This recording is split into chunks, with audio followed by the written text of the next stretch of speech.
The red pen slashed across the paper with unnecessary violence. 0.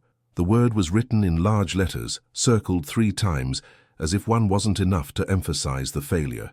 Below, in perfect and cruel handwriting, the teacher, Helen Rodriguez, wrote, "This student clearly does not have the capacity to keep up with the class pace. I suggest evaluation for special education." Camilla Sanders held that math test with hands trembling with rage. Her son, Gabriel, 8 years old, was sitting beside her in the cramped office of the Oakwood Elementary School administration, head bowed, shoulders hunched, as if carrying the weight of the world. Teacher Helen, 52 years old, hair in a tight bun, thick-framed glasses and an expression of perpetual dissatisfaction, looked at Camilla with that mixture of condescension and impatience that some educators develop after decades of dealing with children they consider below standard. "Mrs. Sanders," the teacher began with a voice that didn't hide her boredom, "this is the 3rd time this semester I've called you here. Gabriel is not managing to keep up. He is slow to copy from the board, can't do simple calculations, and seems disconnected during lessons." Camilla took a deep breath, trying to stay calm. "Teacher Helen, Gabriel is having difficulties, I know, but he tries very hard at home. We practice math every night." Helen sighed dramatically. "Effort isn't enough when there's no capacity. Some children simply aren't made for academics. It's no shame. Maybe he's good with his hands, manual labor. But math, reading, science, I think we're asking too much of him." Camilla felt her blood boil.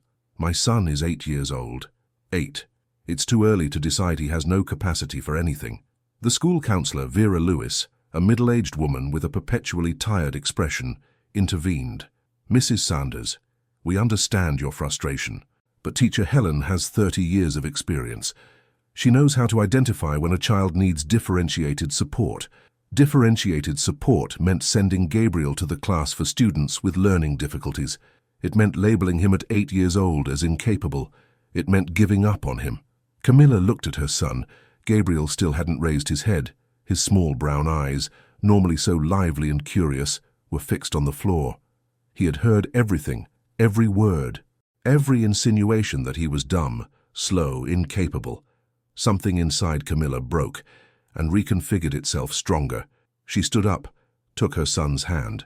"Teacher Helen, Counselor Vera, with all due respect, I'm withdrawing my son from this school." The 2 women blinked in surprise. "What do you mean?" Helen asked. "I'm enrolling him somewhere else, where teachers believe in him instead of giving up on him before even trying." "Mrs. Sanders," Vera began, "I don't know if you'll find a public school with a spot mid-semester. Then I'll look for a private one. I'll manage." Helen let out a short, humorless laugh. "Good luck. But you'll see the problem isn't the school. It's the child." Camilla stopped at the door, held Gabriel's hand tighter and turned around. "Teacher Helen, I'm going to make a promise. One day my son will come back here, and you will have to swallow every word you said today." Helen rolled her eyes. "Of course. Have a nice day, Mrs. Sanders." Camilla and Gabriel left that school on a rainy April afternoon. The boy cried softly in the back of the old Civic. "Mom, am I really dumb?" Camilla had to pull the car over because tears completely blurred her vision. She turned to her son, held his small face between her hands. "Gabriel, you listen to what I'm going to say and never, ever forget it. You are not dumb. You are intelligent, curious, creative. You just learn differently, and that's not a problem. It's just different. But I can't do the math like the others. Then we'll figure out how you can do it, but we won't give up. Do you hear me? We don't give up." Gabriel nodded, wiping tears with the back of his hand. Camilla was 29 years old, a single mother, worked as a receptionist at a medical clinic earning minimum wage. She didn't have money for an expensive private school, but she had determination. In the following days, she researched obsessively. She called all the smaller private schools in the area. All had tuition she couldn't pay, until she found the Dimensional School, a small, somewhat alternative college that worked with different methodologies. The principal, Marcia Azevedo, a woman in her 40s with a warm smile, received her personally, listened to the whole story, looked at Gabriel and asked, "What do you like to do, Gabriel?" The boy, still used to adults talking about him as if he weren't there, took a while to answer. "I like building things. Lego, and I like to draw." Marcia smiled. "Cool. Here we use a lot of construction and drawing to teach math. Think you'd like to try that?" Gabriel nodded timidly. The tuition was $350 a month. It was a lot. But Camilla would make it work somehow. Marcia noticed the hesitation. "Look, I'll make a proposal. I'll charge $250 for the first 3 months, and you help me 2 afternoons a week here in the office." "Deal." Camilla almost cried with relief. "Deal." Gabriel started at the Dimensional School in May. The first days were difficult. He was used to being the dumb one in class, expected his new classmates to treat him the same way, but they didn't, and more importantly, his new teachers didn't. The math teacher, Sonia, a young woman in her 20s full of energy, quickly noticed Gabriel had difficulty with abstract numbers. But when she used building blocks to explain addition and subtraction, his eyes lit up. "Gabriel isn't slow," Sonia told Camilla in a meeting. "He's visual spatial. He needs to see and touch to understand. It's super common, and actually indicates above-average intelligence in other areas." Camilla felt something she hadn't felt in months: hope. Within 6 months, Gabriel was doing math that teacher Helen had said was impossible for him, not in the traditional way, but in his way. And it worked. He discovered he loved science, especially when it involved building things, practical experiments. His science teacher, Richard, a former engineer who decided to become a teacher, saw something special in him. "Gabriel has an engineer's mind," Richard told Camilla. "He sees systems, connections. He just needs time and the right method." By the end of the first year at the Dimensional School, Gabriel was at grade level in all subjects. And in some, like science and geometry, he was above. Camilla kept that first test with the 0 circled 3 times. She hung it on the refrigerator, not as a reminder of failure, but as fuel. Years passed. Gabriel grew up. He wasn't a straight-A honor-roll student, but he was curious, hard-working, especially in everything that involved building, creating, solving practical problems. In high school, Gabriel discovered robotics. It was love at first sight. He spent hours assembling, programming, testing. Camilla didn't understand half of what he did, but she saw the sparkle in his eyes. He joined the school's robotics team. In his second year, the team won first place in a state competition. Gabriel was the lead engineer on the project. When it was time to choose a college, there was no doubt: mechatronics engineering. Gabriel got into Stanford, one of the best in the country. Camilla cried reading her son's name on the acceptance list. Gabriel, the boy who at 8 was called too dumb to learn, was going to one of the most competitive universities in the United States. In college, Gabriel completely flourished. Finally, he was in an environment where his way of thinking was valued. Professors recognized his talent for spatial visualization, for finding creative solutions. In his third year, he and 3 other classmates developed a low-cost home automation project. They presented it at an innovation fair. A technology company was interested. "We want to buy the patent," the CEO said, "and we want to hire you to develop the commercial line." Gabriel was 22 years old when he sold his first patent for $250,000 and was hired as a junior engineer with a salary that made Camilla need to sit down when he told her.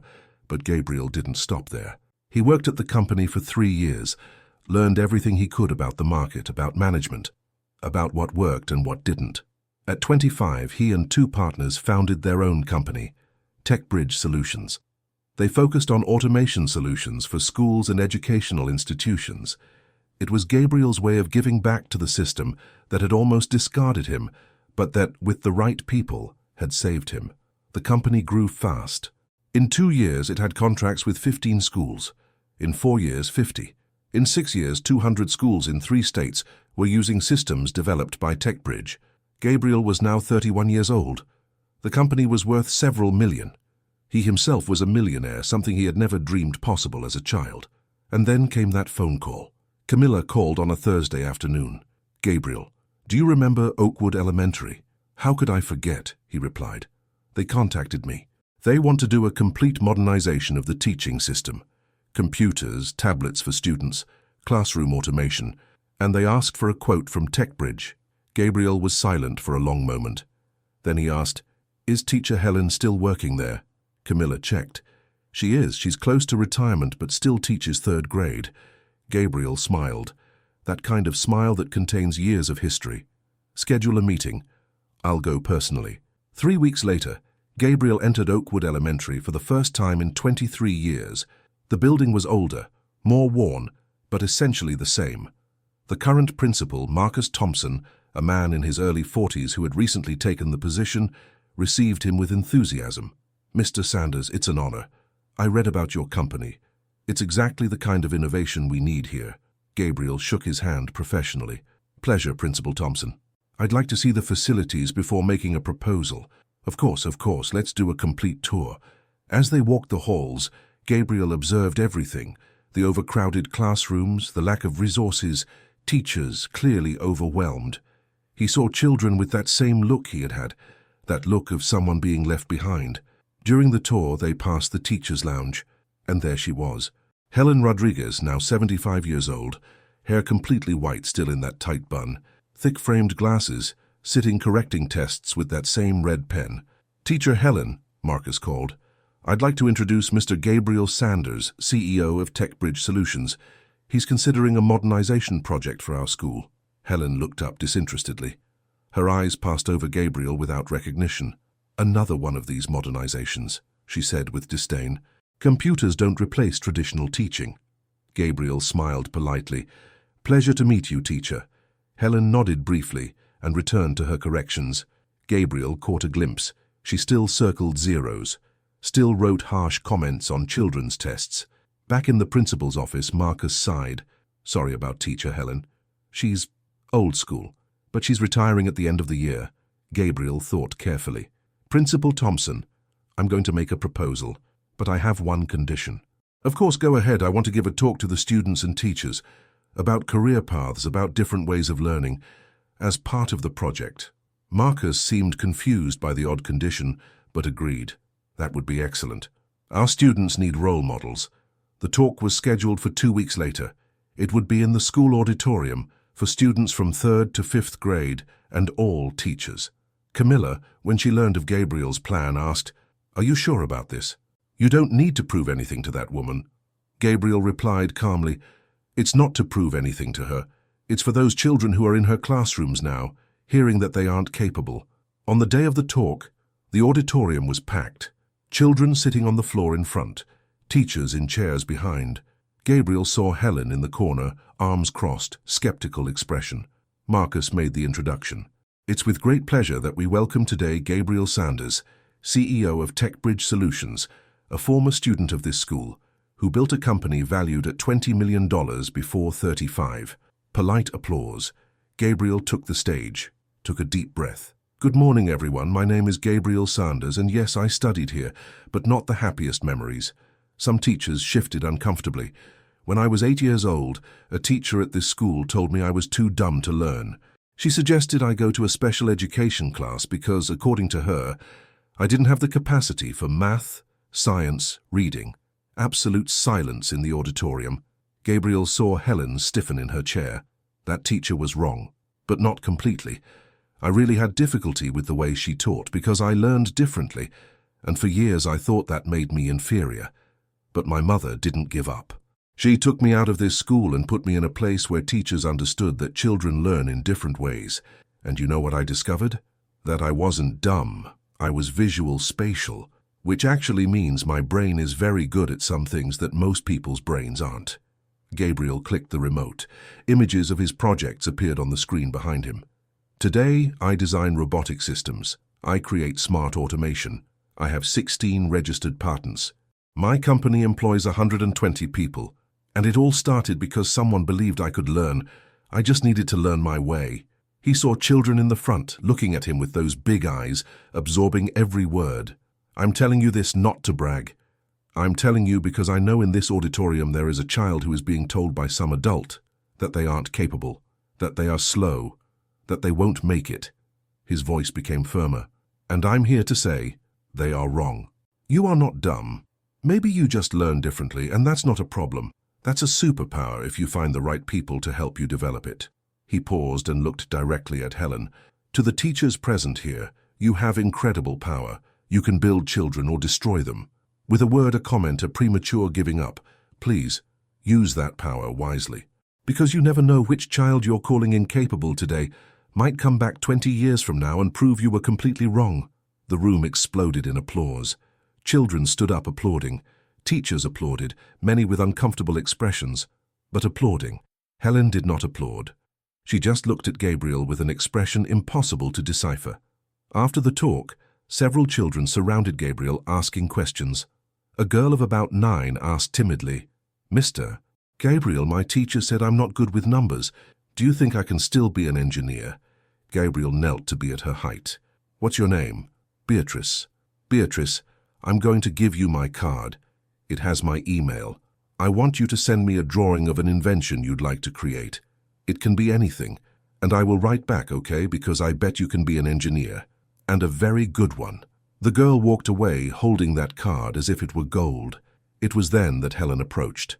"Gabriel," she said with a tense voice, "may I speak with you privately?" "Of course, teacher." They went to an empty classroom. Helen closed the door. She was silent for a long moment, clearly struggling with something. Finally, she said, "You were the Gabriel Sanders who studied here in 2002. "Yes, I was." Another silence. Then, "I was your teacher." "You were." Helen sat in a student desk, suddenly seeming much older than her 75 years. "I didn't remember. There are so many students over so many years." "I remember," Gabriel said calmly. "I remember every word you said. That I was slow, incapable, that I didn't have the capacity, that I should go to special ed." Helen closed her eyes. Gabriel continued without anger. "Just factual. You wanted me to give up at 8 years old. Told my mother I wasn't cut out for academics, that maybe I was good with my hands in manual labor. Helen began, but her voice failed. "I came here today not to humiliate you, teacher.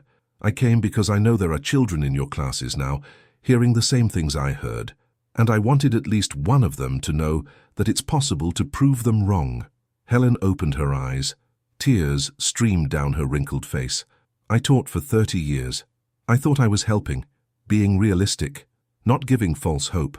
"With all due respect," Gabriel said, "you were giving up. On me, on how many others? How many Gabriels did you send away because they learned differently?" Helen didn't answer. She just cried silently. Gabriel softened his tone. "Look, I didn't come here to destroy you, but I came to bring a truth. Being a teacher isn't about deciding who can and who can't. It's about finding the way for everyone to succeed." He stood up to leave, but stopped at the door. "TechBridge will do the modernization project for this school, for free, as a donation. But there's one condition." Helen looked up. "I want a support program created for students with different learning styles, with teachers specifically trained for it. And I want it to be called the Beatrice Program, in honor of that girl who asked me if she could still be an engineer." "Why are you doing this?" Helen asked in a hoarse voice. "After what I did to you," Gabriel thought before answering. "Because I had a mother who didn't give up on me, and teachers who believed in me, and I want every child to have that chance. Even the ones who passed through your classroom." He left, leaving Helen alone with her thoughts. The modernization project began 2 months later. Gabriel not only donated all the equipment, but personally trained the teachers. He hired specialists in different teaching methodologies, created the Beatrice program that identified children with difficulties and offered individualized support.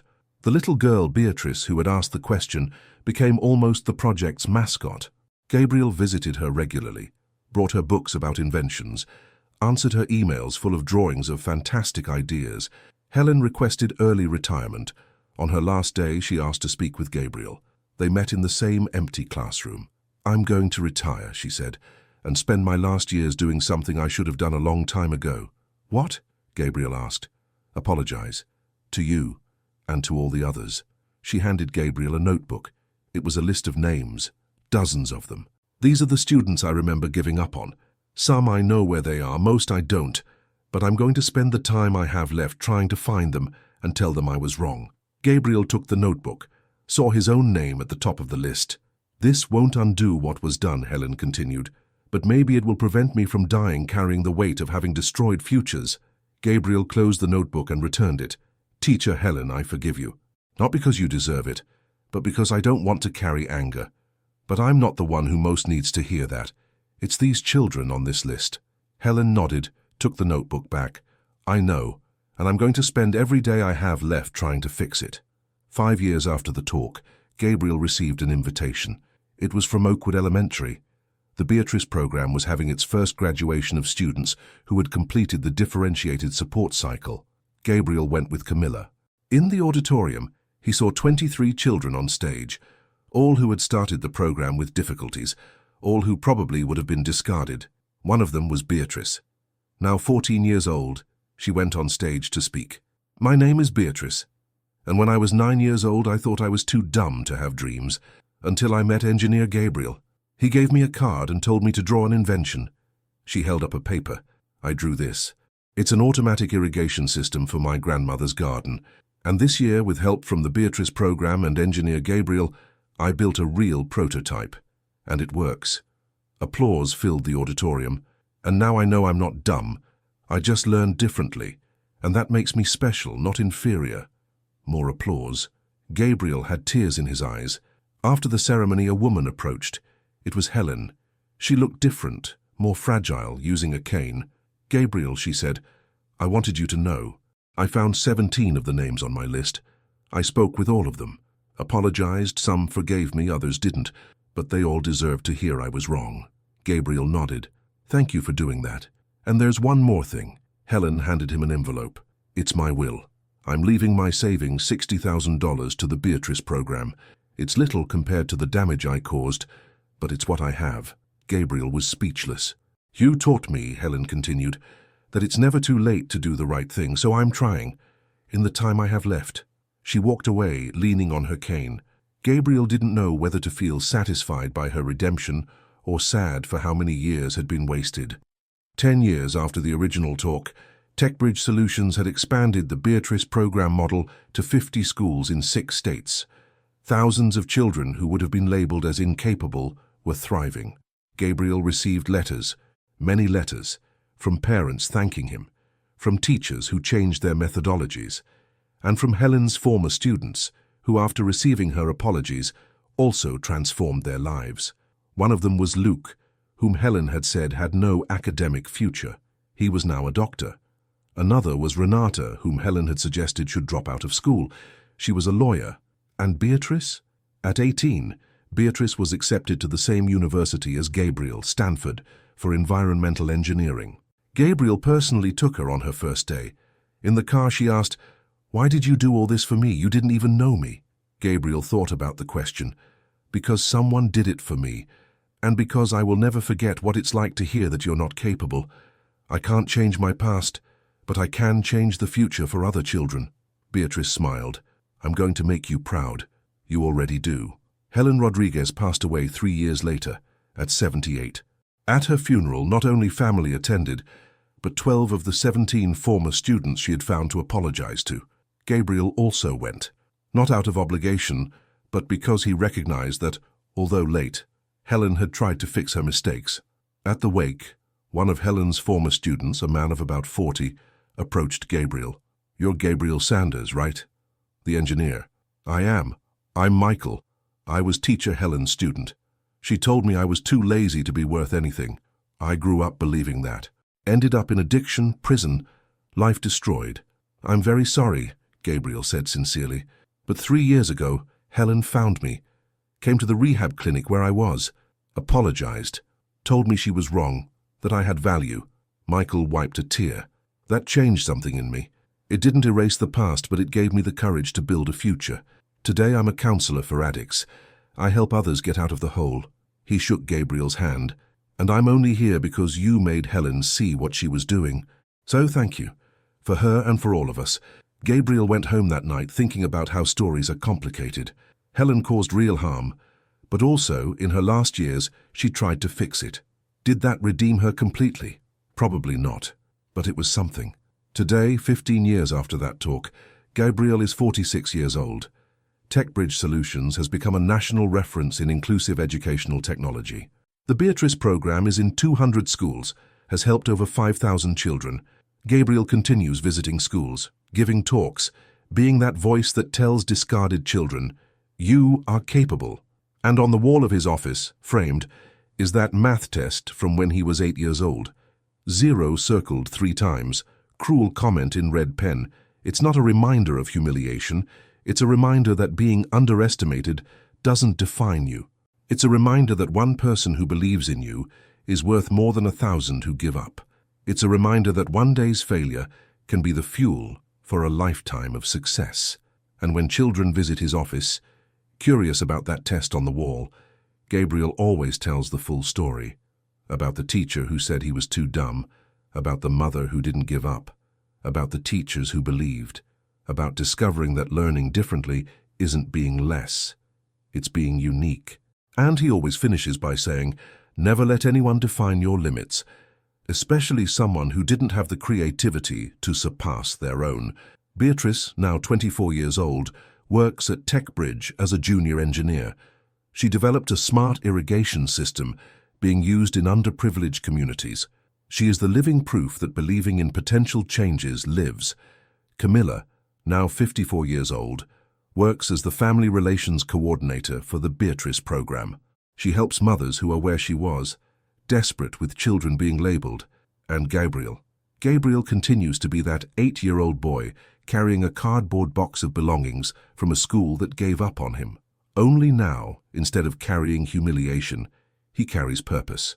Because the greatest revenge wasn't becoming rich or successful, it was transforming his pain into a bridge so others wouldn't have to feel the same. And that, he learned, is worth more than any fortune.